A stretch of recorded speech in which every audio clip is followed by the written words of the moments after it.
Papa Dudut. Hi, good day po sa inyo at sa mga kabarangay nating avid listener ng Barangay Love Stories.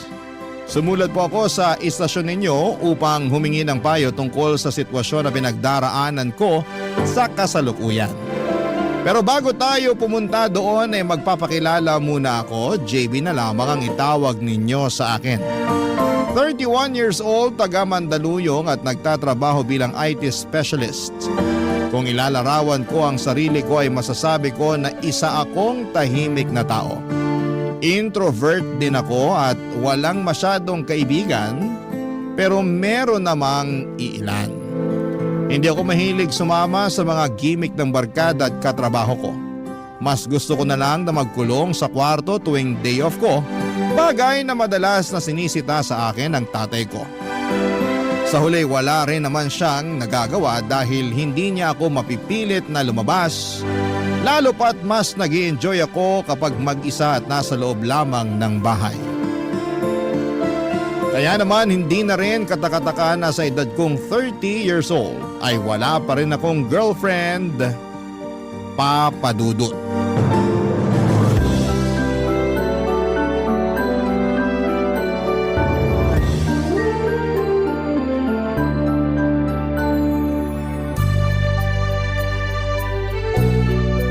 Nak, malapit ka na mag-31.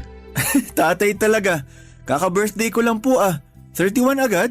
Nagbibiro lang naman ako at alam ko naman na kabe-birthday mo pa lang. Pero ano palang plano mo?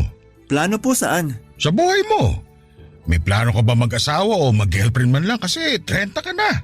20 ako nung pinanganak ng nanay mo yung kuya mo. 25 naman ako nung ipinanganak ka. Kasi po… Anong kasi? Aminin mo na lang kasi kung lalaki rin ang gusto mo. Matatanggap naman kita, anak. Babae pa rin ang gusto ko. Yun naman pala eh. Pero bakit hanggang ngayon wala ka pa rin pinapakilala sa amin ng kuya mo? Kahit hindi mo na asawa, girlfriend muna. Yun nga po. Kahit girlfriend wala ako nun. Torpe ka siguro. Hindi po, pero di rin. Anong pinagsasabi mo dyan? Tamad po. Tamad makipagkilala at manligaw ng babae. Gusto mong mati ka rin sa akin? Ano pong ti? Tamaan! Huwag po! Ano kasi pinagsasabi mo? Saka anong tamad? Pati ba naman sa pagpapakilala at pangliligaw ng babae kinatatamara mo? Ang alam ko lang naman kinatatamara mo, yung paglabas mo ng bahay natin para sumama sa mga kaibigan mo para gumimik. Kilalang kilala niyo po talaga ako. Siyempre, anak kita. Hindi ka naman pinulot lang doon sa basurahan para ampunin namin ng nanay mo. Iniri ka niya. Galing ka sa amin. Dugot laman ka namin. Alam ko naman po yun, pero… Matanong nga kita. Ano po yun? May bala ka ba magpamilya o tumandang binata na lang? Wala naman po sigurong masama sa pagiging matandang binata. Wala nga, pero gusto ko lang naman malaman kung ano bang plano mo.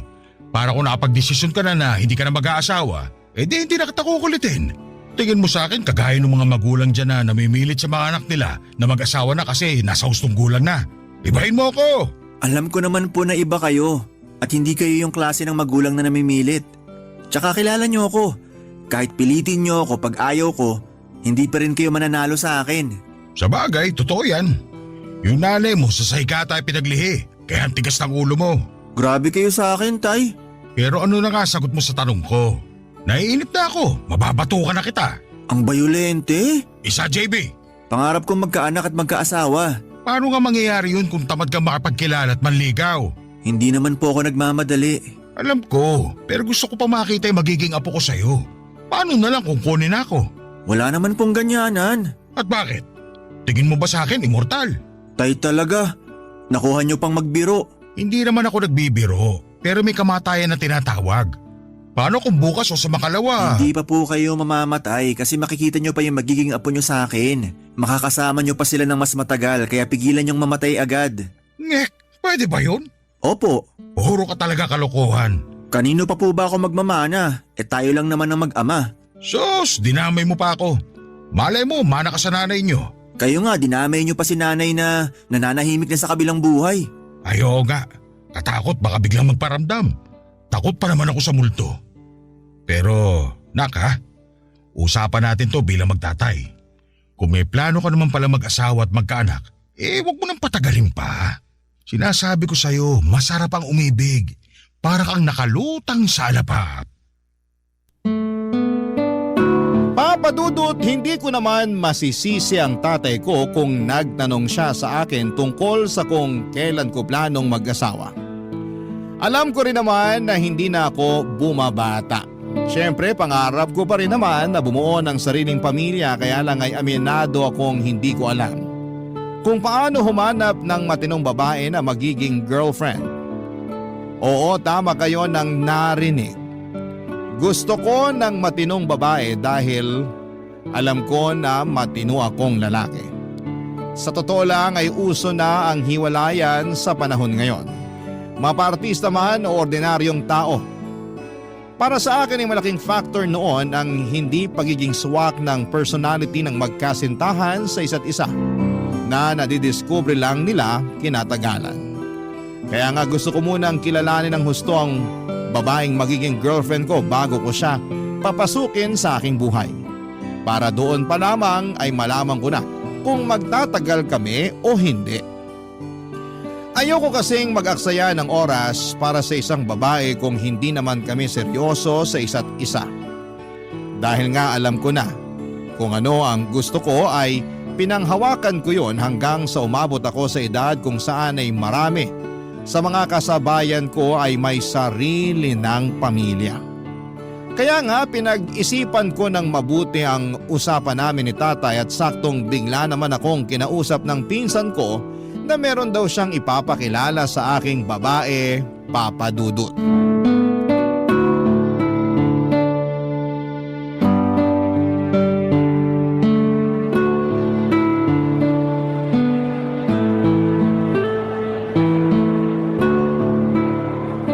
Grabe, ang ganda ng movie na pinanood natin.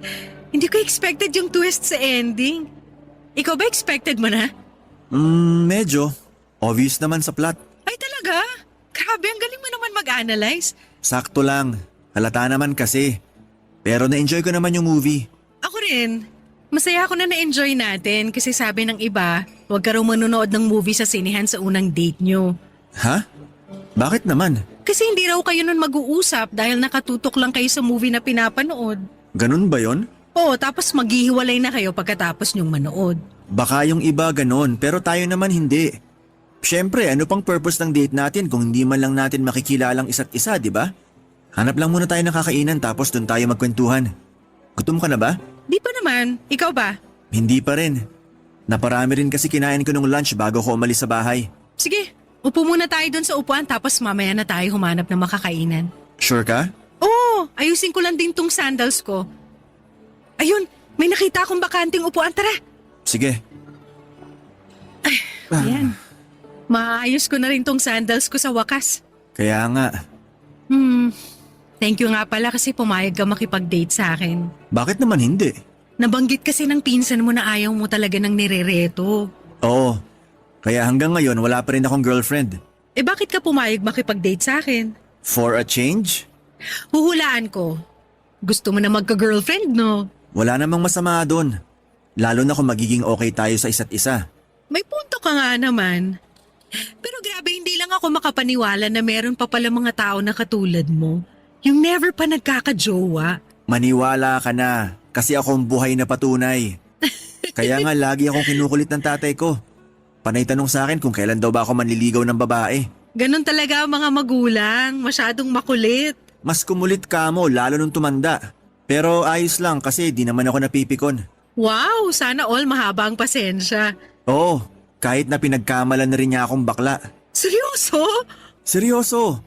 Siguro kasi dahil nga wala pa raw akong pinakikilalang babae sa kanya o kahit nililigawan man lang. Hindi ka pa na-offend? Hindi naman. Mabait naman pagkakatanong niya eh. Tsaka may pahabol. Sabi na kung sakaling bakla ako, matatanggap naman niya. Aww, sweet naman. Bihira sa mga magulang, lalo na sa mga tatay yung ganyan. Oo nga eh. Pero di ko naman siya masisisi kasi bakla ang kuya ko. Oh, kaya pala panay tanong sa'yo kung kailan mo planong mag-asawa. Mismo. Kaya nga sabi niya kung mag-aasawa rin naman daw ako, dali-dalian ko na dahil hindi raw niya sigurado ang buhay. Ay, grabe naman yun. Napasabi tuloy ako na hindi pa siya pwedeng mamatay kasi makikita niya pa yung mga apo niya sa akin sakaling mag-asawa na nga ako at magkaanak. Tama naman. Ganyan siguro talaga yung mga magulang, no? Mahilig magtanong ng kung ano-ano. Pero alam ko concerned lang naman sa akin tatay ko, kaya di ko minamasama. Totoo yan. Tsaka dun pa lang sa sinabi niyang tanggap ka niya kung bakla ka, panalong panalo na. Sabi ko nga bihira sa mga tatay yung suportado ang paglaladlad ng mga anak nila. Kadalasan kasi bayolente. Yun bang ginugulpi yung mga anak nila? As if mapapatuwid nila ang matagal ng baluktot since birth. Mabait talaga si tatay. Maswerte kami sa kanya ni kuya at nanay. Halata naman kaya masaya ako para sa inyo. Salamat. Okay na ba yung sandals mo? Oo, naayos ko na. Sige, hanap na muna tayo ng pwedeng kainan. Tapos ikaw naman magkwento tungkol sa sarili mo.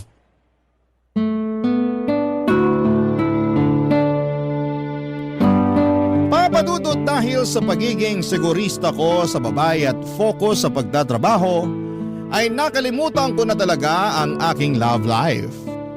At aaminin kong masarap pala sa pakiramdam na makipagkilala sa isang babae.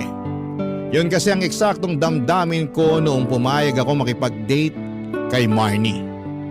Ang ganda-ganda niya tapos mahinhin din at malumanay magsalita.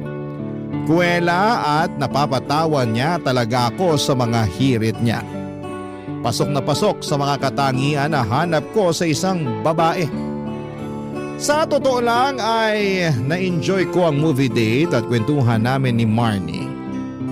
Kahit na noon lang kami nagkita at nagkakilala ay hindi kami na-bore sa isa't isa. Parang ang bilis nga ng oras dahil nabitin pa kami. At nagkayayaang magkita ulit sa susunod pagkatapos naming magkapalitan ng numero. At kahit papadudot, matapos kong makauwi ng bahay, ay abot pa rin sa tenga ang aking ngiti at kilig na nararamdaman. Barangay Love Stories. Barangay Love Stories. Papadudot, matatawa ba kayo kung sabihin kong wala talaga akong alam kung paano manligaw ng babae? Okay lang kung matawa kayo pero aminado kong hindi ko alam kung paano o saan magsisimula.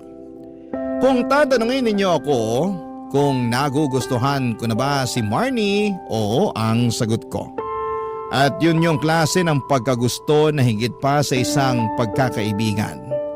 Yung date namin na isang beses ay nasundan pa nga ng 2 pang beses at doon ko nalaman na gusto ko na siya, papadudot. Pero hindi ko alam kung papaano ko yon sasabihin sa kanya. Kalkulado kasi ako kung kumilos. Ayoko magkamali pero iba pala kapag usapang love life na. Nakakalito. Nakakatakot sumugal at marami akong duda lalo na sa sarili ko at kahit na gusto kong humingi ng tulong sa pinsang kong nagreto sa amin ni Marnie sa isa't isa ay ayoko pa ring gawin kasi siguradong tutuksuhin lamang niya ako. Hindi kasi si Marnie ang una niyang nireto sa akin kundi marami na rin. Pero kay Marnie lamang ako pumayag na makipag-blind date. Kaya nga problemado ako ng panahong yon. Buti na lang at nahalata ng tatay ko kaya agad niya akong kinausap, papadudot.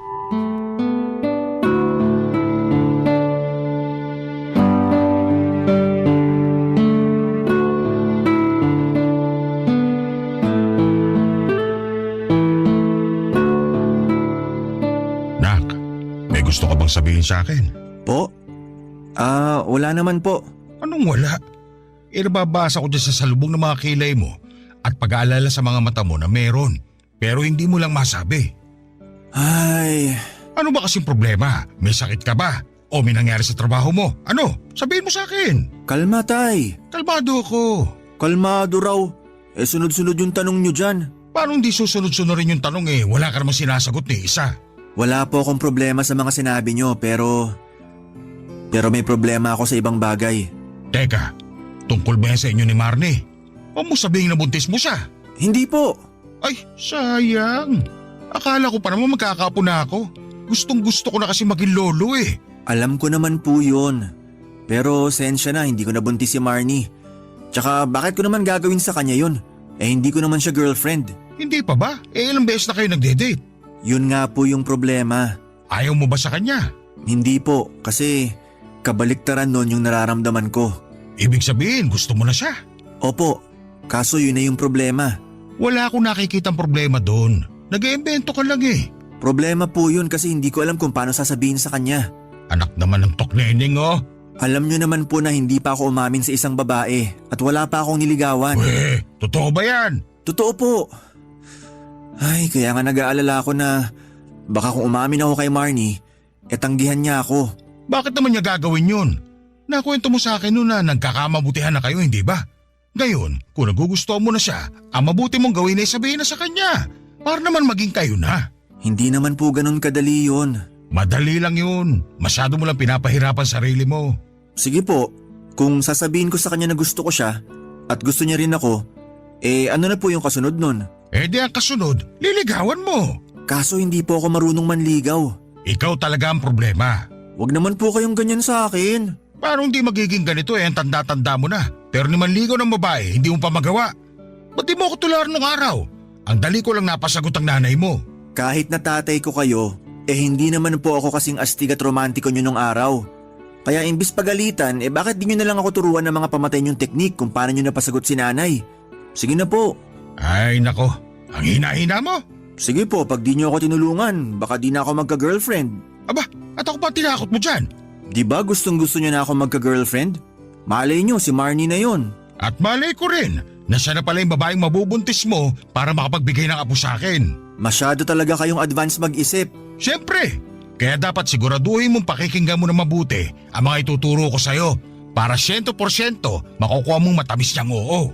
Sige po, makikinig po ako mabuti. Tsaka kilala nyo naman ako na nakikinig talaga, di ba? Sa bagay, totoo rin naman. Saka yung kuya mo lang naman talaga yung may pagkapasaway sa inyong dalawa. Hindi ko na nga po kuya yun. Ate ko na po yun. Kahit tinanggap ko ang kabaklaan niya, gusto ko kuya pa rin ang itawag mo sa kanya. Sige po, sabi nyo eh. O kailan daw ba dadalaw yung kuya mong yun? Tagal-tagal na nung huli siya pumunta rito. Wala po siyang sinabi. Pero baka malay nyo, bigla na lang sumulpot dyan sa pintuan ng bahay natin. Sabihan mo na lang, kamo namimiss ko na siya. Okay po. Mabalik tayo doon sa pinag-uusapan natin. Ano, handa ka na bang matuto sa tatay mo? Makinig ka mabuti, hindi ko na uulitin yung mga sasabihin ko.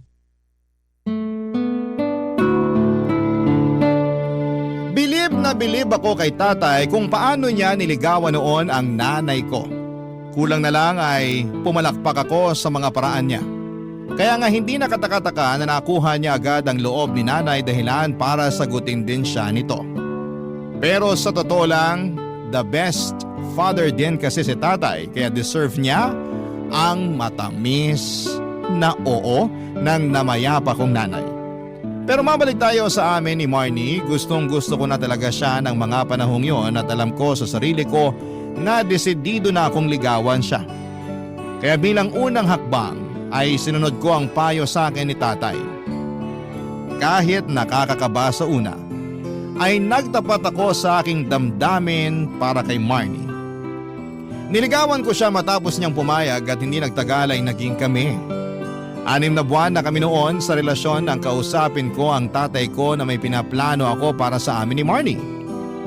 At hindi lang yung simpleng plano dahil tuwang-tuwa ang tatay ko nang malaman nga niya kung ano yon. Sinabi niya sa akin na suportado niya ako at excited na rin siya, Papa Dudut.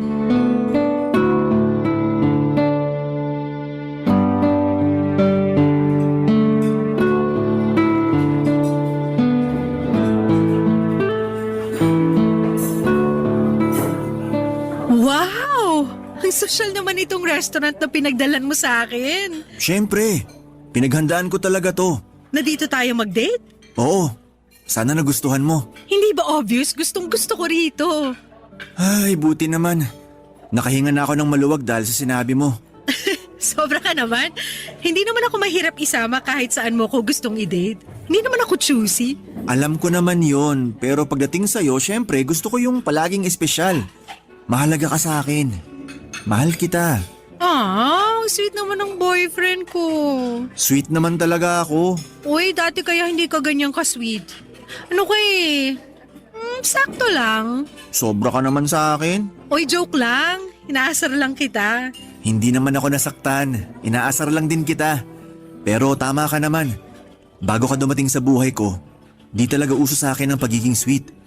Ako rin naman nagulat kasi meron pa pala akong itatamis. At lahat ng yon dahil sa'yo. Ewan ko sa'yo. Anong ewan mo sa akin? Kung ano-ano pinagsasasabi mo. Nagsasabi lang ako ng totoo. Totoo pala yun, no? Totoo pa lang ano. Na kahit anong tagal, darating pa rin yung tao na magiging partner mo. Na makakasama mo habang buhay. Sa hirap at ginhawa. Sa lungkot at ligaya. To be honest, akala ko tatanda na lang akong binata nun. Tinanggap ko na lang kasi na-realize ko na wala namang masama dun. May mga tiyuhin akong walang asawa tsaka byudo. Ayos naman sila. May konting lungkot pero mas marami yung saya kasi sarili lang nila iniintindi nila. Pero ako, gusto ko pa rin magkaroon ng sariling pamilya. Dahil alam ko doon ako mas magiging masaya. Kaya nga thankful ako dahil nakilala kita. Buti na lang din nilakasan ko ang loob ko na umamin sa'yo nun at ligawan ka. Oo, tapos sinagot kita kasi alam ko sa sarili ko na mahal na rin kita. Salamat sa pagmamahal sa akin. Deserve mo yun. Tsaka ako rin naman nagpapasalamat sa'yo kasi hindi mo lang ako minamahal. Inaalagaan mo rin ako. Iniingatan, iniisip mo lagi ang kapakanan ko. Kulang na lang sabitan kita ng medalya at bigyan ng certificate dahil sa pagiging the best boyfriend mo. Hindi naman ako perpekto. Ako rin naman, hindi perpektong girlfriend. Sino bang pinanganak na perpekto? Wala naman, di ba? Ang importante, sinusubukan natin gawin yung makakaya natin para mag-workout yung relasyon natin. Tama. Kaya nga kung tatanungin mo ako ngayon, kung siguradong sigurado na ako sa'yo at sa relasyon natin, oo ang sagot ko. Ikaw ba? Sigurado ka na? Oo naman! Siguradong sigurado! Ibig sabihin, malaki yung chance ako na mapapayag ka't makuhang matamis mong oo sa susunod kong itatanong sa'yo? Ha? Teka, ano ba yung sunod mong tanong? Ano kasi, simula nung naging tayo, marami akong na-realize. Para sa akin, kahit hindi perpekto ang relasyon natin, masaya ako dahil ikaw ang kasama ko rito. At alam ko sa sarili ko, ikaw din ang babaeng gusto kong pakasalan. Pakasalan? Oo, Marnie. Sinabi ko na kay tata yung plano ko at natuwa talaga siya ng husto.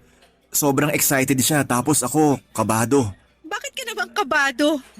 Tingin mo ba hindi ako sakaling magtanong ka na ngayon kung gusto ko magpakasal sa'yo? Grabe! Kakasabi ko lang na sigurado na ako sa'yo at sa relasyon natin tapos nagdududa ka pa sa isasagot ko? Kung tatanungin mo ko kung payag ako magpakasal sa'yo? Ouch! Sakit ah! Hala, hindi naman yung ganun eh. Eme lang! Ikaw naman pero hindi ka pa naman nagtatanong kaya secret muna ang sagot ko. Will you marry me, Marnie? Ha? Sabi ko, will you marry me? May dala akong singsing. Teka, ilalabas ko lang. Andito lang yun sa bulsa ko. Seryoso ba yan? Oo naman. Eto. Hala, totoo nga. May singsing ka nga. Meron nga. At totoo rin na plano ko na mag-propose sa'yo ngayon. I love you, Marnie. Will you marry me? Papadudot, ang sarap pala sa pakiramdam kapag sa ikalawang pagkakataon ay binigay sa iyo ng babaeng pinakamamahal mo ang matamis niyang oo. Yun kasi ang eksaktong pakiramdam ko nang pumayag si Marnie na magpakasal sa akin. Grabe, parang nakalutang sa ere ang mga paa ko at para bang ayoko nang bumaba pa sa lupa mula sa pakiramdam na yon. Ako na yata ang pinakamaswerteng lalaki sa mundo dahil nakilala ko na si Marnie. Totoo talaga ang kasabihan na lahat ng kaldero ay may nakalaang takip. Ibig sabihin, bawat tao ay mayroong kapareha. Hindi lang pare-pareho ang panahon at pagkakataon kung kailan mo sila makikilala. Mayroong matagal, mayroong mabilis. Kung kayo talaga ang nakatakda ay hindi ninyo malalagpasan ang isa't isa. Kaya nga noong dumating sa buhay ko si Marnie ay alam ko na siya ang babaeng pakakasalan ko. At gusto kong makasama sa pagtanda ko sa panghabang buhay. Barangay Love Stories. Barangay Love Stories. Papa Dudut, excited na kami ni Marnie para sa nalalapit naming kasal. Ang usapan ay sa June 2025 dahil gusto raw niyang maging June bride. Wala namang kaso sa akin kahit na anong buwan basta sa kanya ako ikakasal. Pero dahil gusto na mapapangasawa ko ay gusto ko na rin. Saka pwede pa kaming makabuelo at mapaghandaan ang nalalapit naming pag-iisang dibdib, Papa Dudut. Naging hands-on kami ni Marnie sa paghahanda para sa kasal namin. Sinabi niya sa akin na ayaw niya ng bonggang kasal pero ako na lang ang nag-insist. May ipon naman ako kahit papaano at gusto kong maging memorable ang kasal namin dahil minsan lang naman yon sa aming buhay. Pero isang gabi ay meron nangyari sa amin ni Marnie na dahilan para magbago ang lahat. Pati na rin ang tingin ko sa kanya, Papa Dudut.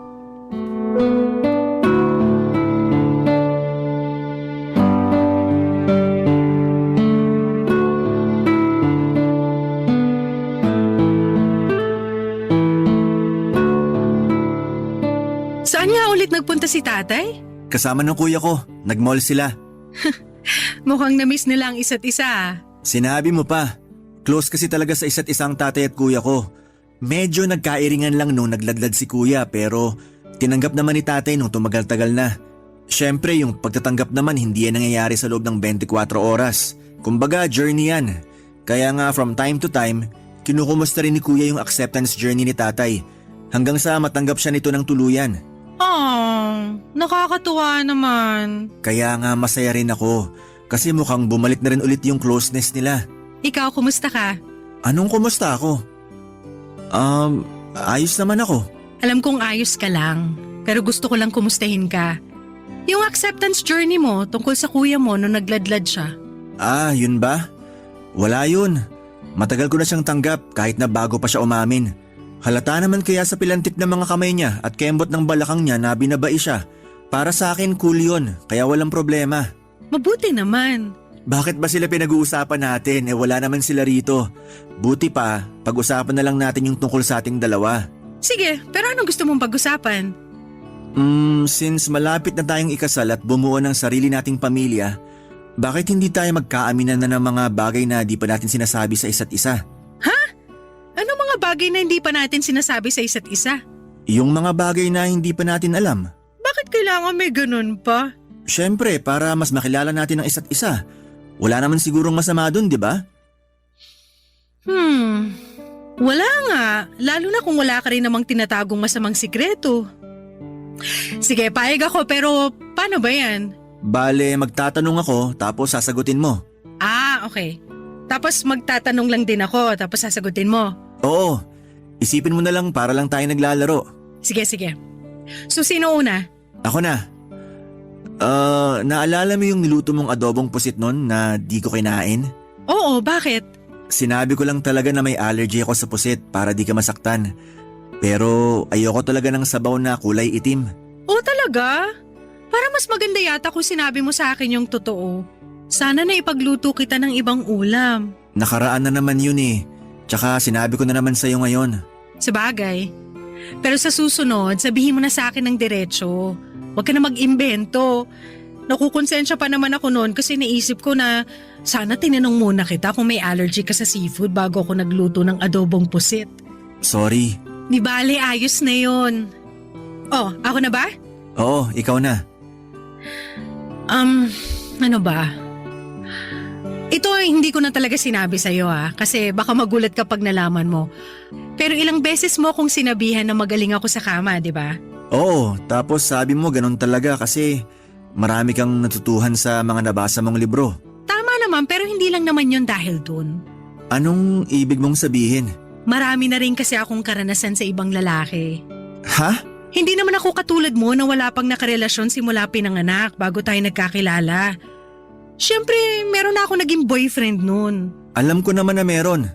Nabanggit mo naman sa akin na meron kang dalawang naging ex-boyfriend. Meron nga, pero hindi lang kasi sila dalawa. Ilan ba? 13. May 11 pa bago yung huling 2 yon. Seryoso ba yan? Oo. Pero hindi naman matagal yung iba sa kanila. Parang 1 o 2 buwan lang. Ibig sabihin may 13 lalaki na rin ang dumaan sa buhay mo bago ako? Ganun na nga, kaya medyo expert na talaga ako sa pagpapaligaya sa'yo sa kama. Nakakadiri ka! Anong sabi mo? Sabi ko nakakadiri ka! Ang dami na palang lalaki na gumalaw sa'yo. Tapos mukhang proud na proud ka pa dyan. Hindi ko na tuloy alam kung paano ka titingnan sa mga mata. Sorry, pero hindi lang ako makapaniwala.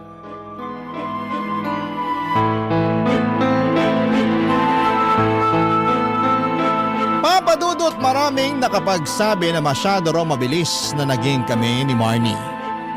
Iba doon mga kamag-anak namin lalo na noon lang din ako nagka-girlfriend. Yung ilang chismosa kong tiyahin ay panayang tanong sa akin kung sigurado na ba ako kay Marnie. Noong una ay naiinis ako pero na-realize ko na ganon kasi nila ako kakilala. Yung bang sigurista at lalo't ayokong magsayang ng panahon sa isang babae na hindi naman ako sigurado.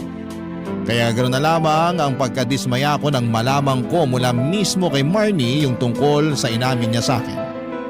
Ewan pero nanliit ako sa kanya. Alam ko naman na nakaraan na yon pero hindi ko mapigilang makaramdam ng pandidiri para sa babaeng pinakamamahal ko. Alam kong nakita niya ang naging reaksyon ko at sinubukan niya pang magpaliwanag sa akin. Pinakinggan ko siya pero hindi ako napanatag sa mga sinabi niya. Pinalis ko siya sa bahay namin at naiwan akong galit na galit at napapaisip na gusto ko na lamang makipaghiwalay sa kanya. Sobra talaga akong na-offend sa mga nalaman ko, Papa Dudut.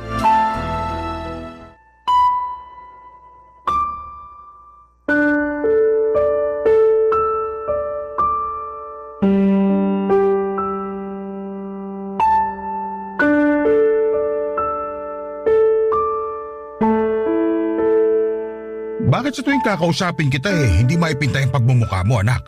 Tay, wala po ako sa mood makipagbiruan. Sino ba may sabi sa'yo nakikipagbiruan ako? Ano po ba kasing kailangan nyo?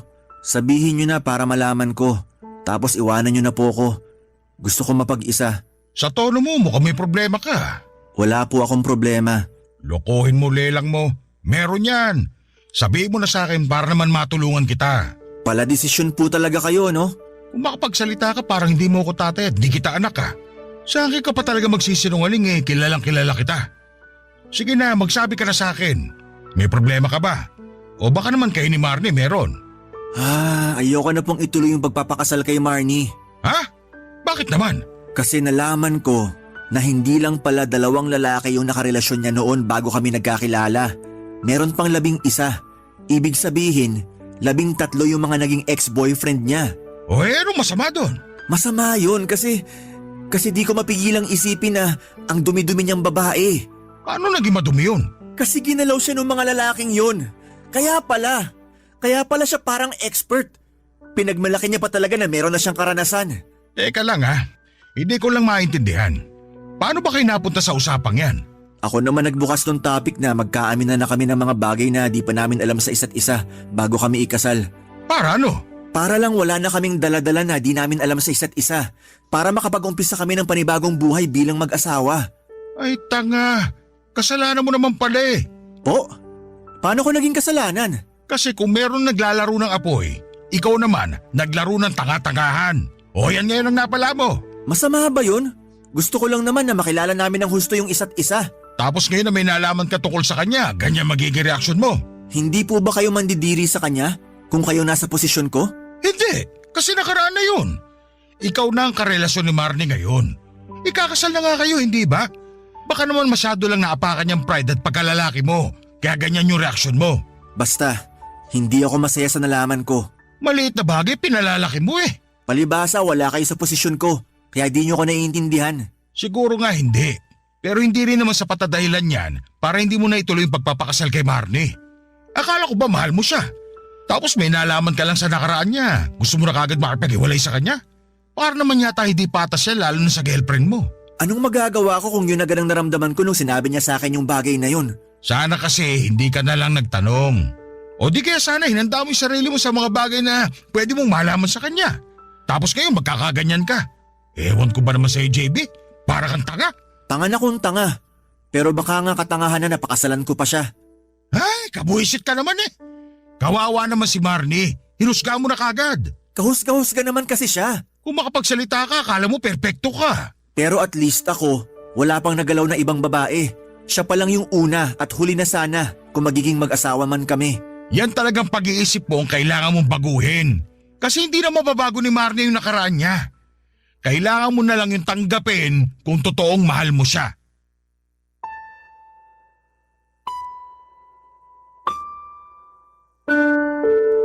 Papadudot inis na inis sa akin ang tatay ko matapos kong ikwento sa kanya ang dahilan kung bakit ayaw ko nang magpakasal kay Marnie.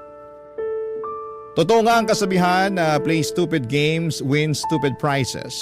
At yun nga ang napala ko matapos ang pauso kong aminan namin ng girlfriend ko. Ewan ko ba?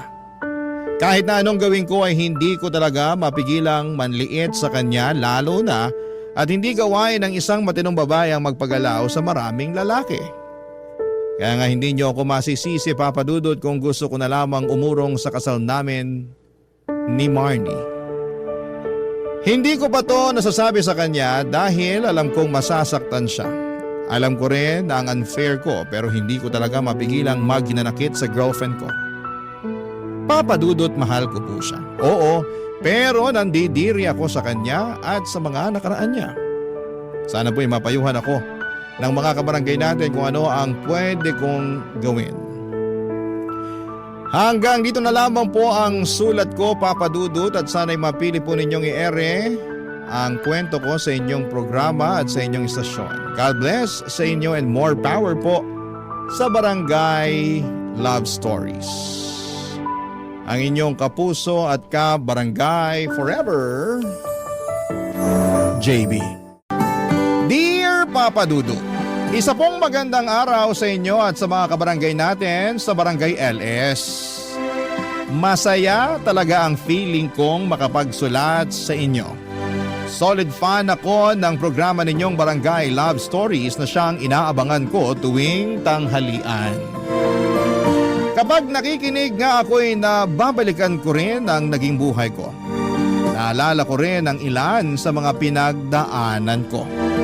Lalo na ang mga naranasan ko na masaya sa aking pakiramdam. Siya nga pala, Papa Dudut, ako po si Catalina, 65 anyos at tubong Nueva Ecija. Noong nasa tamang edad na ako ay lumuwas ako ng Maynila para makipagsapalaran at maghanap buhay. Taong 1977 ay nagsimula akong magtrabaho. Pumasok po ako noon sa isang tindahan ng school and office supplies at nakapwesto ito sa isang kilalang kalsada, ang tinatawag noong araw na Avenida. Ito'y isang karanasan na tuwing naaalala ko ay napupuno ang puso ko ng kapayapaan na may halo ring kaligayahan at pasasalamat. Naalala ko pa rin ang unang beses na nakilala ko ang mga naging katrabaho ko. Ang may-ari ng tindahan na si Manuel at ang bisor na si Teresa. Nakilala ko sila sa job interview ko sa tindahan, Papa Dudut.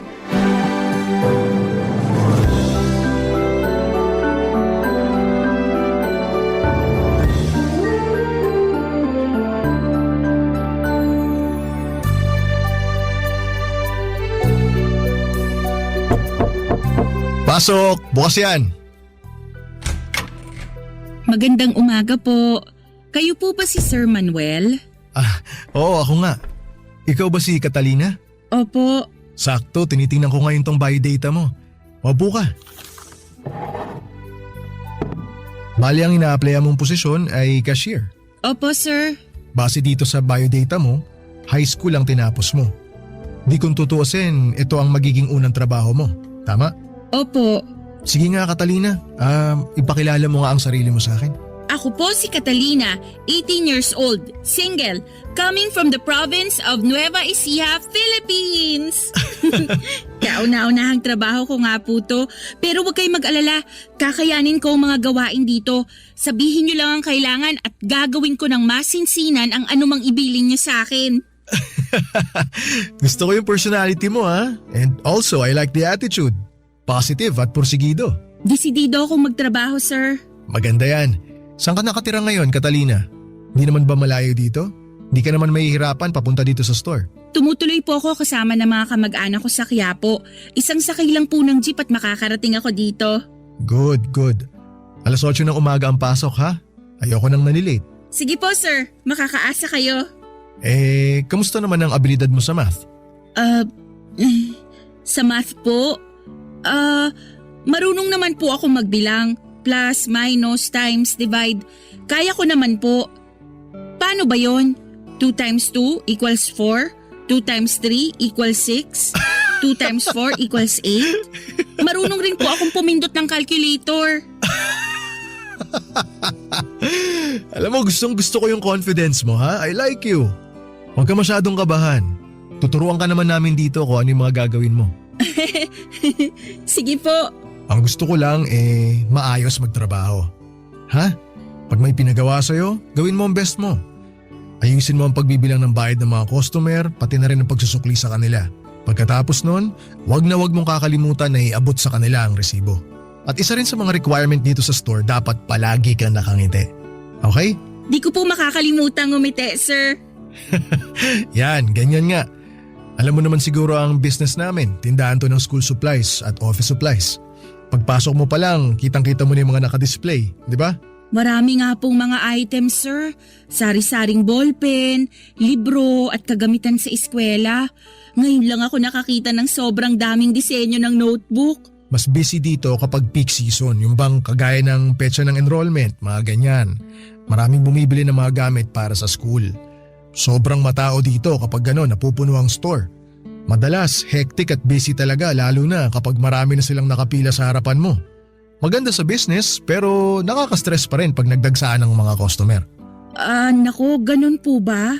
O paano yan, Catalina, kapag nakaka-stress na? Kaya mo bang magtrabaho under pressure? Don't worry, matagal pa to. By then, I'm sure, magagamay mo na yung trabaho mo. Sabi mo nga kanina, kakayanin mo. Yes, sir. Kaya ko yun. At tulad nga rin na nabanggit ko kanina, ituturo naman namin sa iyo kung ano yung mga gagawin mo, Catalina. Marami ka ring mga staff na makakasama rito, kaya mapaghahatian nyo yung dami ng customer pagka nagdagsaan sila dito sa store. Excuse me po, Sir Manuel. Dumating na po yung bagong stock. May pinapapirma po sa inyo. Okay, Teresa, salamat. Pupuntahan ko na. Ay, nga pala, ipapakilala kita sa bago nating katrabaho. Teresa, ito nga pala si Catalina. Catalina, si Teresa. Hi, Catalina. Nice to meet you. Hi din po, ma'am. Ako po ba ang bago niyong katrabaho? Ibig bong sabihin, tanggap na ako? Sa tingin ko naman, kakayanin mo yung trabaho dito kaya tanggap ka na. Ay, Teresa nga pala, pakigabayan na lang tong si Catalina ha. Ikaw na mag-train sa kanya. Okay, sir. Ako pong bahala sa kanya. Salamat po sa tiwala niyo, Sir Manuel. Makakaasa po kayo sa akin. O Catalina, magkita tayo sa Lunes.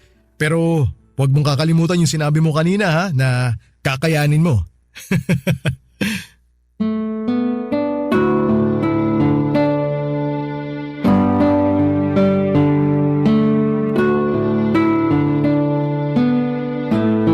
Papadudot ang laking tuwa ko noong nagpakita si Manuel ng tiwala sa akin at tinanggap niya ako para sa kanyang store. Bitbit ang pag-asa ng panibagong yugto sa aking buhay. Inasikaso ko ang mga requirements bilang new hire at inayos ang iba pang mga kailangan para sa trabaho. Naalala ko pa noong nagpasukat ako para sa uniform ko, Papadudot. Nagpunta pa ako sa underpass sa ilalim ng Claro M. Recto Avenue, kung saan ay may hilera doon na puro mga mananahe.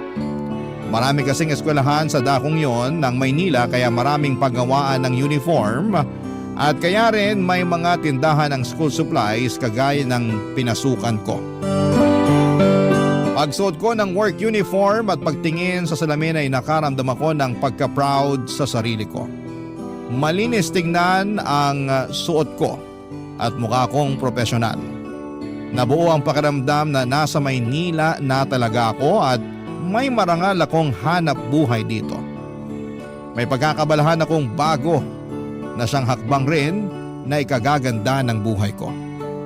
Dumating ang unang araw ng pagpasok ko sa tindahan, Papa Dudut.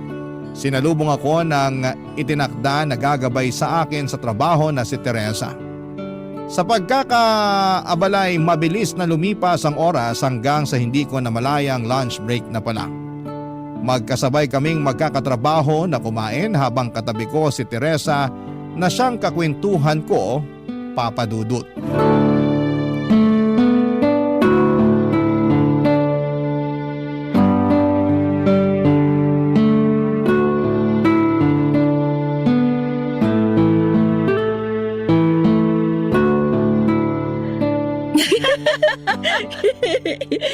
Ay, naku Catalina. Kanina ka pa humahalakak dyan, ha?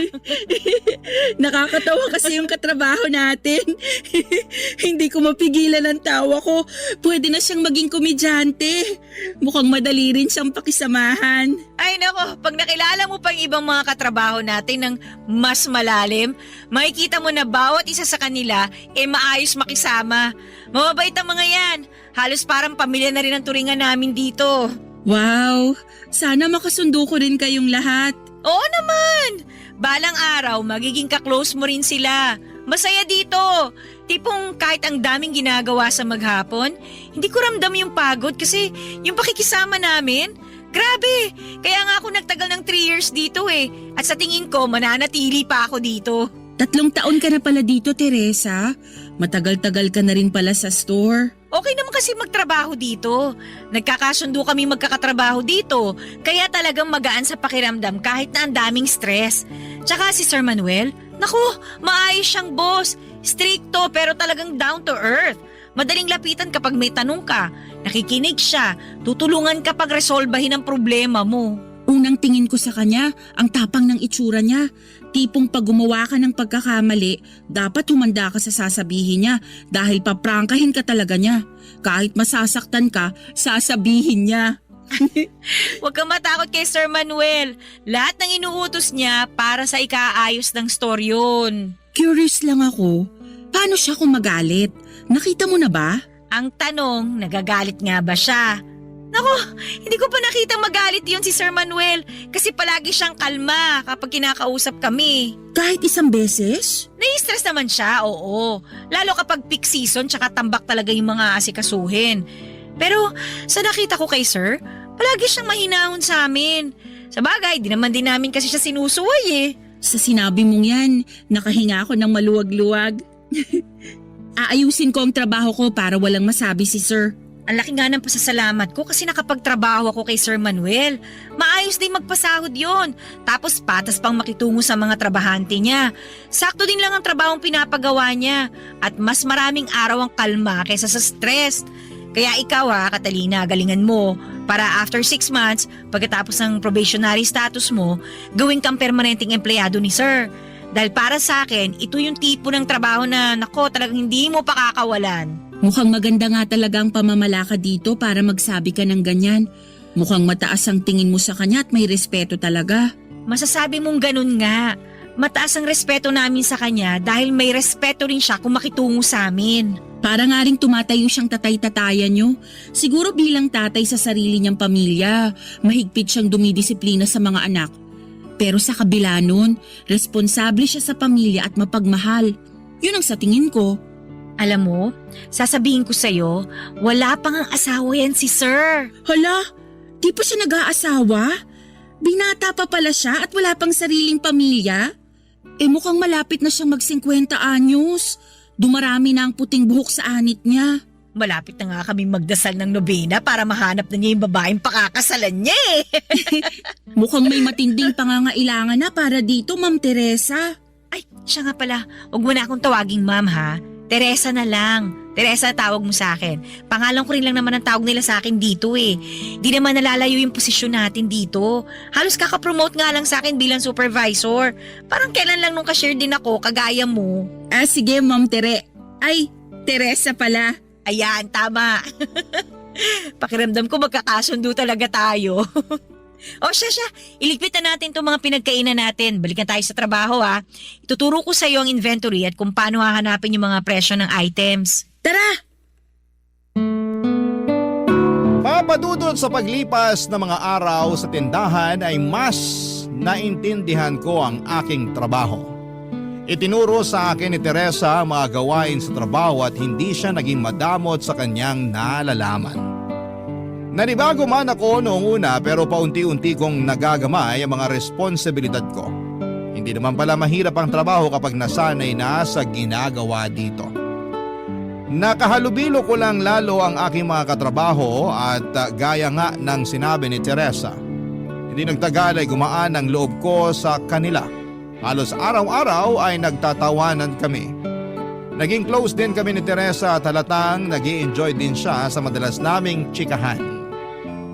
Iba talaga kapag kwela at masayahin ang palagi nating nakakasama. Dahil nakakahawa ang positibong pananaw nila sa buhay, Papa Dudut. Naramdaman ko noon ang pagiging komportable sa pinapasukan ko. Naintindihan ko kung bakit nagtagal si Teresa sa pamamasukan sa tindahan. Masarap sa pakiramdam ang naging trabaho kong ito. At nang mga panahong yon ay hinahangad ko ang pagpasok sa tindahan araw-araw. Ngunit sa kadahilan ng hindi ko akalain, ay may tutuldok pala sa kapayapaang ito, Papa Dudut. May malalabag pala akong kalakaran sa loob mismo ng trabaho na siyang lalabag din sa kalooban ng aking katrabaho na si Teresa, Papa Dudut. Barangay Love Stories. Barangay Love Stories. Lumipas ang panahong yon ng matiwasay. Pagkalipas ng ilang buwan ay nasanay ako sa routine ng trabaho ko. Kung noong simula ng pagpasok ko ay maya't maya ang pagtanong ko kay Teresa, sa katagalan ay mas nagagawa ko na ng independent o mag-isa ang trabaho ko. Tulad ng sinabi ko sa interview ko ay ginalingan ko nga, Papa Dudut. Nakarating din sa akin mula sa mga katrabaho ko ang obserbasyon ni Sir Manuel sa akin bilang baguhan. Approve si Sir Manuel sa performance ko at thumbs up daw ako sa kanya na talaga namang ikinatuwa ko. Inaayos ko noon ang trabaho ko, Papa Dudut, kaya inakala ko na wala akong makakaharap na malaking aberya. Ngunit sa lungat sa ninanais ng lahat ay may nagawa akong lubos na ayaw ng boss namin na si Sir Manuel. May naging issue ako tungkol sa paghawak ko ng kaha.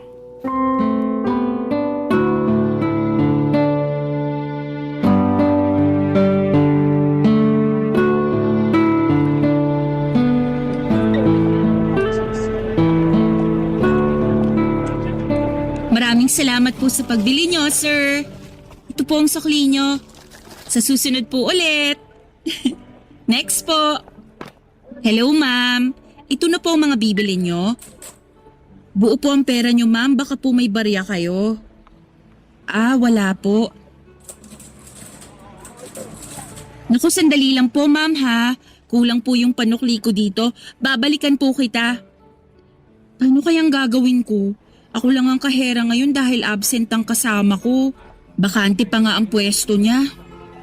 Ay, alam ko na. Kukuha na lang ako ng panukli sa kaha niya.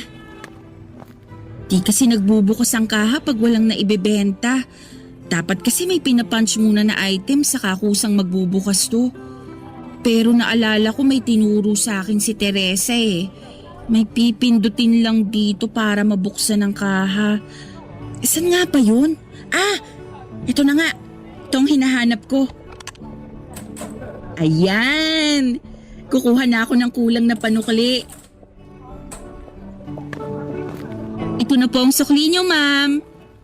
Maraming salamat po sa uulitin. Ay, sa wakas naubos din ang customer. Ako na lang ulit ang mag-isa sa counter ngayon. Catalina, Ah, hi Sir Manuel. iwan mo na muna yung kaha. Kausapin kita sandali. May tatanong lang ako sa'yo. Ano po yun, sir? Nakita ko na nanggaling ka sa kabilang counter ah. Ah, opo sir. Bakit ka nanggaling doon? Ano po kasi sir, buo po kasi yung perang pinambayad nung kabibili lang. E pagtingin ko po sa kaha ko, kulang na po ang nandito para masuklian siya. O tapos, Naisip ko baka may sapat na barya sa kabilang kaha. Kaya, kaya ka pumunta sa kabilang kaha kasi walang tao doon. opo, O pagbalik mo sa pwesto mo, nasuklian mo yung customer. opo. Gusto ko lang na malinaw ang pagkakaunawa ko, Catalina. Ha? Nakakuha ka ba ng panukli sa kabilang kaha? Opo sir. Paano? Nabuksan mo yung kabilang kaha? Nabuksan ko po sir. Bakit po? May problema po ba? Paano mo mabubuksan yun? Hindi naman pumasok yung kahera na dapat nakapwesto dun sa kabilang kaha.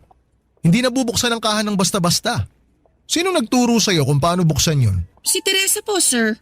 Sabi niya po sa akin, pag pinindot sa kaha ang may nakasulat na no sale, magbubukas to kahit wala pang nakapunch na item.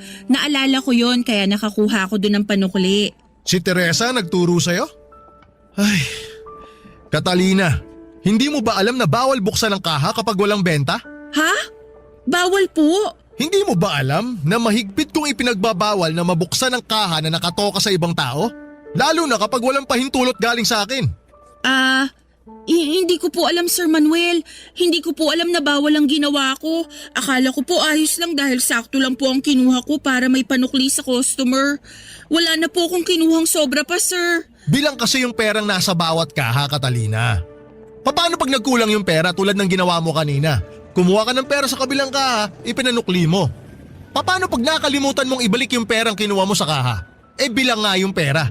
O sino sisisihin ko? Siyempre yung huling tao na gumamit ng kaha. Hindi ba? Di ba pinaalala sa'yo ni Teresa na bawal yung ginawa mo?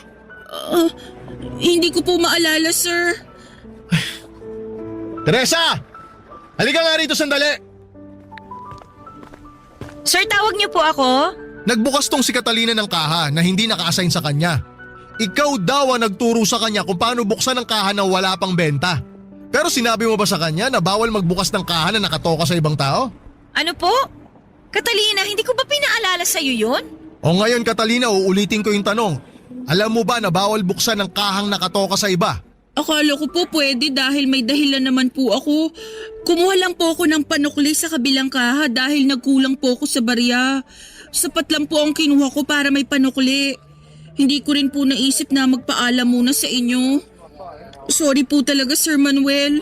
Hindi ko na po uulitin to. Alam mo Teresa, sa tingin ko nakalimutan mong ipaalala sa kanya yung bagay na yun eh. Dapat alam din ni Catalina lahat ng mga proseso natin dito. Lalo na sa paghahawak ng pera. Buti na lang nakita ko na kumuha siya ng pera dun sa kaha. Paano ko nakalimutan yun? Di nagkagulo na. Sir Manuel, kung nandito pa ako kanina kasama si Catalina, mapapaalala ko po yun sa kanya. Siguro palaging nangyayari yan ano. Hindi ko lang alam kasi hindi ko pa nakikita. Uulitin ko Teresa ha, mahigpit kong ipinagbabawal yung ganong gawain. Huwag mong kalimutan na ibahagi yan sa lahat ng staff natin. Ikaw ang supervisor dito, kaya dapat hindi ikaw ang unang sumusuway sa mga patakaran ko. Hindi ko naman po alam na… Magsilbing warning to sa inyo ha, Teresa. At siguraduhin mo na alam ni Catalina lahat ng mga patakaran natin dito. Ayoko nang mauulit to. Naiintindihan nyo? Opo, Opo sir. sir. Papadudot mula noong nangyari ang insidenteng ito ay naging mainit ang mga mata ni Sir Manuel sa aming dalawa ni Teresa. Yun bang kinailangan namin na muling patunayan ang sarili namin sa kanya? Naging mahigpit din po lalo kay Teresa si Sir na lubos niyang ikinayamot. Dahil sa mga nangyari ay kapansin-pansin na nagbago ang pakikitungo sa akin ni Teresa. Nasa punto na iniiwasan niya ako kapag nagkakasalubong kami sa tindahan. Kapag sumisenyas o kumakaway ako sa kanya kahit bahagyang ngiti, ay hindi niya ipinapakita sa akin papadudot. Dinidedma lamang niya ako. Hindi na rin siya noon tumatabi sa akin para magkasabay na kumain tuwing tanghalian. Higit sa lahat ay iniiwasan na niya noon na tumingin sa mga mata ko na parang hindi kami magkakilala. May pinagawa sa amin noon sa trabaho at kaming dalawa ni Teresa ang inutusan dito. Ito ang naging pagkakataon ko papadudot para makausap si Teresa ng masinsinan.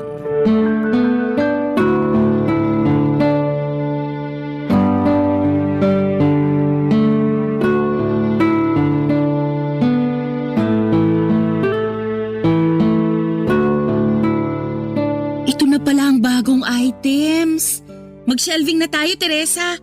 Ilalabas ko na mula sa kahon ng items. Iligpit na natin at i-display ang mga bagong produkto. Ang gaganda pala nitong mga panulat. Sari-sari ang makukulay na disenyo. Sigurado akong papatok to sa mga bata. Tignan mo, Teresa, oh. May naka-imprenta pa dito na usong cartoons ngayon. Ayaw mo bang tignan? Siguro hindi ka interesado. Saan to ilalagay? Ha? Ano, dyan lang. Kasama ng mga ballpen. Sige, Teresa. Tama bang pagkakalagay ko, Teresa? Nilagay ko ang mga lapis sa tabi ng mga ballpen. Ayos ba to? Ayos na yan. Ayusin ko na lang mamaya pag mag-isa na lang ako dito. Ako na lang mag-aayos, Teresa, para hindi ka na mahirapan. Maganda na bang pagkakaayos ko sa mga lapis? Ako na sabing bahala dyan eh. Pabukas na lang ng mga kahon. Sige, Teresa. May gusto akong ikwento sa'yo, Teresa. Matatawa ka. Gusto mong pakinggan? Ay, parang hindi ka pa rin interesado.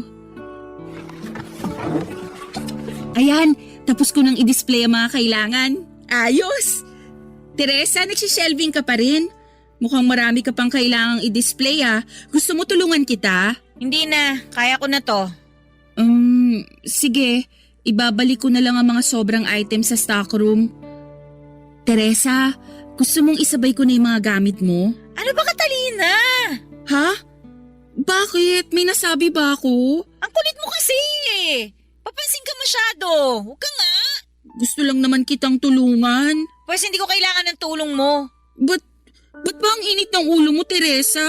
May nangyari ba? May kinaiinisan ka ba? Di ba halata? Hindi ko alam. Abay, isipin mo. Anong kinaiinisan mo? Hina naman ang kukote mo. Ispelingin ko na para sa'yo ha. Hindi ano, kundi sino. Sino? Sinong pinanggigigilan mo? Hindi ako makapaniwalang hindi mo pa rin makuha. Ang pangalan niya ay nagsisimula sa letter C. Letter C? Wala naman tayong ibang katrabaho may pangalang nagsisimula sa letter C. Maliban sa... Teka, Oh, ano? Kilala mo na kung sino? ako? Ako lang dito ang may pangalan na letter C nagsisimula. Tumpak! Nakuha mo! Ang tagal rumihistro ha? Oo, ikaw ang problema ko, no? Bakit naman? Anong ginawa ko sa'yo? Hindi mo na ba maalala? Kung hindi dahil sa'yo, hindi ako mapapagalitan ni Sir Manuel. Sa tagal ko dito, ngayon lang ako pinag-initan ni Sir. Ngayon ko lang nakitang magalit siya. Tapos sa akin pa talaga niya binuntong yung irita niya at pagka-istrikto niya.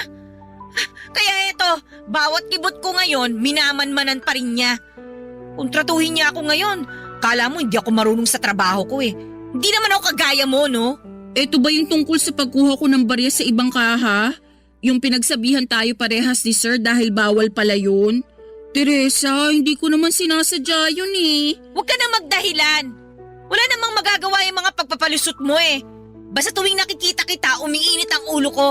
Ayoko nakikita ka o nakakasama ka. Kung pwede lang na huwag ka nang pumasok sa trabaho na to para di na kita makita ulit eh. Magiging masaya pa ako pag nangyari yon. Di ko naman gusto yung nangyari nun. Hindi ko naman alam na dahil sa ginawa ko ay magagalit si Sir Manuel, lalo na sa'yo. Teresa naman, intindihin mo rin naman ako. Kung alam ko lang na aabot sa puntong to, sana hindi na lang kita pinakisamahan. Ikaw na nga ang tinuruan ko eh, ako pang dinamay mo sa sarili mong pagkukulang. Sino ka ba dito? Baguhan ka pa lang ah, gumawa ka na kagad ng eksena. Pinahamak mo pa ako. Ang sakit mo naman magsalita, Teresa. Nakakasakit ka na ha. Sana hindi ka na lang natanggap na magtrabaho dito. Pahamak ka talaga. Ayoko nang kausapin ka. Umalis ka na lang dito sa tindahan at huwag ka nang babalik pa. Maraming araw ang lumipas na ganito ang sitwasyon namin ni Teresa Papadudut. Malayo sa dati na maligaya ang samahan naming dalawa. Naging mabigat sa loob ko ang pagpasok sa trabaho araw-araw. Naging komplikado dahil sa sama ng loob na nararamdaman ni Teresa para sa akin. Naiilang ako noon kapag nagkikita kaming dalawa sa trabaho. Yung bang magkasama nga kami pero palagi siyang nagpapanggap na wala ako doon. Pakiramdam ko noon, Papa Dudut, ay nagkaaway kami at hindi na magbabati. Pakiramdam ko ay meron akong kaaway na pilit kong kinasasalamuha dahil nasa iisang trabaho kami samantalang ayaw naman niya na nandun ako. Kapag nasa tindahan ako, Papa Dudut, ay ang bigat-bigat ng feeling ko dahil sa kanya. Hindi ko na alam noon ang gagawin ko, Papa Dudut. Barangay Love Stories. Barangay Love Stories. Papa Dudut, dumating sa punto na nahihirapan akong kumbinsihin ang sarili ko na pumasok pa sa trabaho. Dahil ito sa sitwasyon namin ni Teresa. Tuwing umaga ay hirap akong gisingin ang katawan ko na para bang labag sa akin na bumangon. Haharapin ko na naman kasi ang isang araw na kailangan kong pakisamahan si Teresa. Sa isip ko noon, kapag pumasok ako ay mararanasan kong muli ang malamig na pagtrato sa akin ni Teresa. Masakit sa kalooban ko ito, Papa Dudut. Madalas sa pag-uwi ko mula sa trabaho ay wala ako sa wisyo na nasasabayan ng pag-iyak ko bago matulog. Sumagi sa isip ko, Papa Dudut, na sumuko na lamang at maghanap ng ibang trabaho para hindi na muling makasalimuha pa ang isang taong ayaw naman po sa akin. Pero alam mo, Papa Dudut, may pakiramdam ako noon na ito'y pagtatampo lamang ni Teresa. May bahagi sa akin na naniniwalang lilipas din po ito. Naguguluhan ako noon paano nga ba re-resolbahin ang problema ko. Ang tanging ninanais ko lamang noon ay ang magkaayos kami ni Teresa at buong puso ko itong hinangad, Papa Dudut. Nagpasya ako na hindi maaari magtagal ang ganitong sitwasyon naming dalawa. Nag-isip ako ng paraan upang maresolba ang aming pag-aaway, Papa Dudut.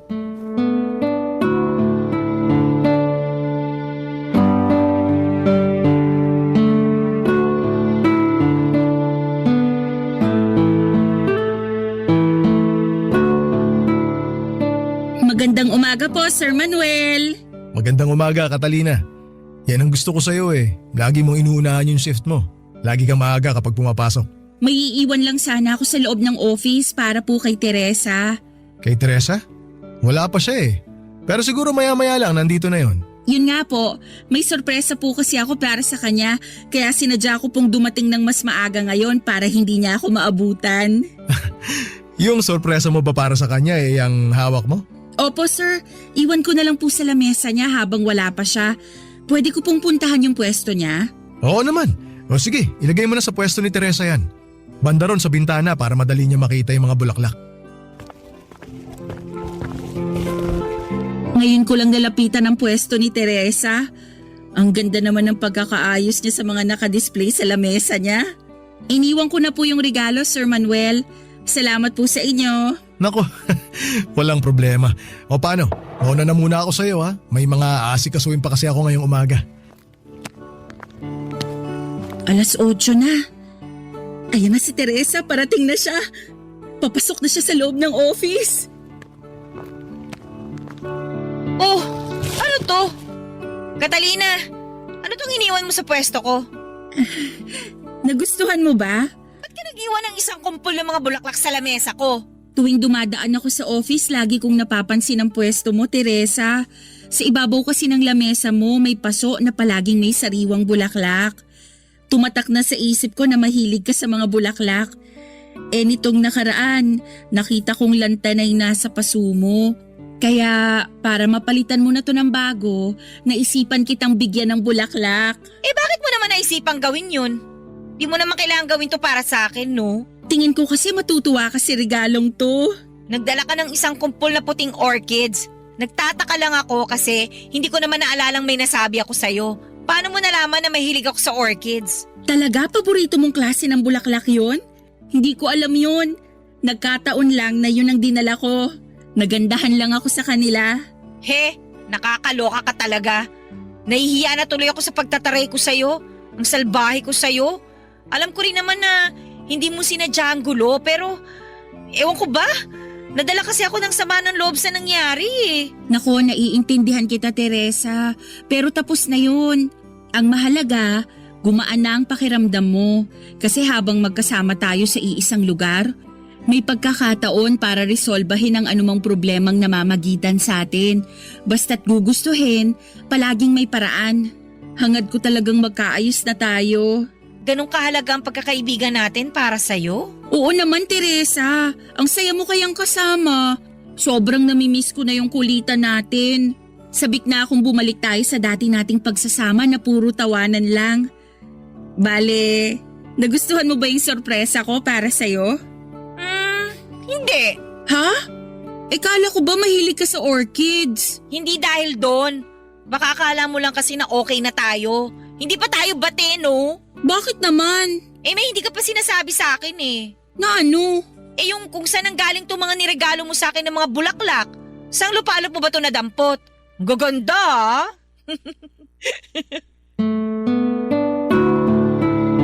Papa Dudut, kinakatuwa kong sabihin sa iyo na mula noon ay nagbati na kami ni Teresa. Muli ay pinapansin na niya ako at nag-uusap na kami ng kagaya ng dati at nagbibiruan ulit kami na parang noong dati. Pinatawad niya ang pagkakamaling nagawa ko sa kanya. Kinalimutan na namin ito at napalitan po ito ng puro masasayang alaala sa aming dalawa. Bumalik ang gana ko sa pagpasok sa trabaho dahil muling nagkaroon ng kapayapaan sa loob ng tindahan. Nakita rin ng mga katrabaho namin ang pagbati namin ni Teresa at masaya sila para sa amin. Pakiramdam ko na mula noong nagbati uli kami ni Teresa ay naging mas close pa kami kesa sa dati. Mas nagkwekwento na siya sa akin ng mga personal na kaganapan sa buhay niya. Alam daw niya mapagkakatiwalaan niya ako at ipinakilala pa niya sa akin ang kanyang naging nobyo. Sinong mag-aakalang mula sa pagtataray sa akin ni Teresa ay mauwi sa pag-i-invite niya sa akin sa kasal nilang dalawa. Siyempre Papa Dudut, hindi ko palalagpasin yon. Kasama mga katrabaho namin ay dumalo kami sa espesyal na okasyon ng matalik kong kaibigan na si Teresa, Papa Dudut.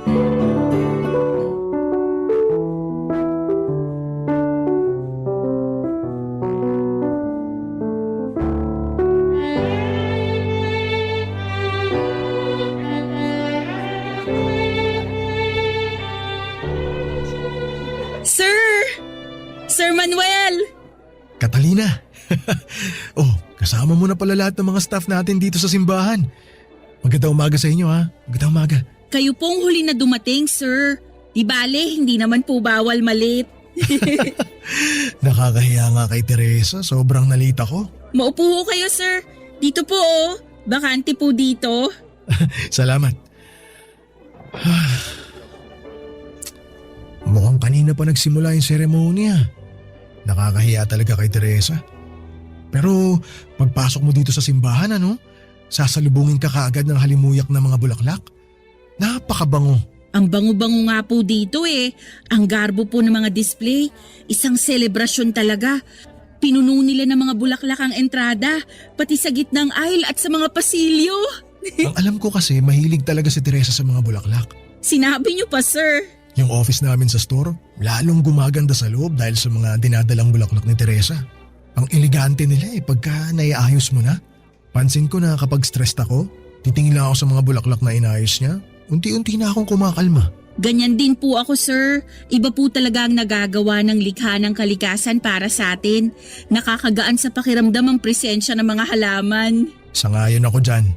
Balita ko, nagtampo daw sa'yo si Teresa dati Natatandaan ko, binigyan mo siya ng isang bouquet ng mga bulaklak. Yun yung sorpresa mo, di ba? Nung maaga kang pumasok nung minsan. Opo, sir. Kaya siguro nagkabati kayo ni Teresa. Akalain mo, nakatulong ang kalikasan sa pag-aayos niyong dalawa. Naimbitahan ka pa sa kasal niya. Malaking pasasalamat ko po na nagkabati kami ni Teresa. Alam niyo, sir, mahirap po kasi ang magkaroon ng alitan sa kahit na sino. Ginusto ko talagang magkaayos kaming dalawa. Buti na lang lumambot po ang puso niya sa tulong ng mga bulaklak na binigay ko sa kanya. Eto sasabihin ko sa'yo, mula nung magkaayos kayo, hindi lang kayong dalawa ang nakahinga ulit ng maluwag noon. Pati kaming mga kasama ninyo. Nakakatuwa talaga na naisip mo na bigyan siya ng bulaklak. Nahuli mo yung kiliti ni Teresa. Siyempre, para peace ang lahat. Oh, ayan na, you may kiss the bride na raw.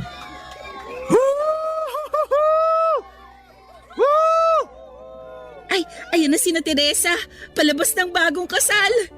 Salubungin na natin sila sa bungad ng simbahan, sir. Alam mo sakto, eto may dala akong kahon. Puno to ng konfeti. Aba, pinaghandaan niyo talaga ang kasal na to, Sir Manuel, ah. Ano pong laman nito? Ano to? Bali mga punit-punit ng papel to galing sa office. Basura na sana may silbi pa pala. Kaya dinala ko na. Pagdating ng bagong kasal, ibuhos natin to sa kanila. Yan, tama-tama. Palapit na sila dito. Okay, isa, Dalawa? tatlo! Congratulations, Teresa! Teresa, congratulations sa inyong dalawa. Kasal na ako, guys! Ibabato ko na tong bouquet na hawak ko, ha? Kung sinong sumalo nito, siyang susunod na ikakasal. Catalina, saluhin mo, ha? Sige, Teresa, ready na ako. Okay, 1, 2, 3! Ay! Oy, ano ba? Hindi mo nasalo, Catalina. Kanina napunta.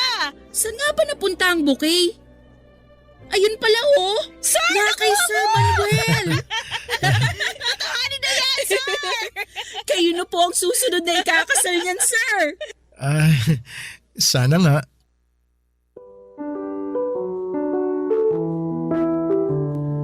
Papadudot mula ng kinasal si Teresa ay hindi nagtagal ay nakahanap nga si Sir Manuel ng babaeng mamahalin.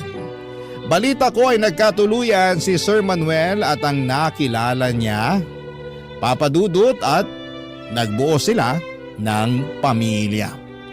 Sa katagalan ay nagkanya-kanyang landas kami ni Teresa. Pinagtuunan na namin ang sarili-sarili naming pamilya. Ngunit sa matagal na panahon mula noon ay nanatili ang komunikasyon namin. Kapag may bakanting oras ay nagagawa naming mag-tsikahan sa telepono, nag-uusap na katulad lamang noong nasa trabaho pa kami. Sa ganitong paraan ay parang magkasama pa rin kami sa aming mga karanasan bilang mga nanay at sa pagpapalaki ng aming mga anak. Hindi ko inakala noon na magiging ganito kalalim ang pagkakaibigan namin ni Teresa kahit minsan ay nagkalamat sa aming dalawa. Mula sa taus-pusong kagustuhan kong magkaayos kami ay nabiyayaan pa kami ng higit pa dito. Ang tunay na pagkakaibigan na panghabang buhay.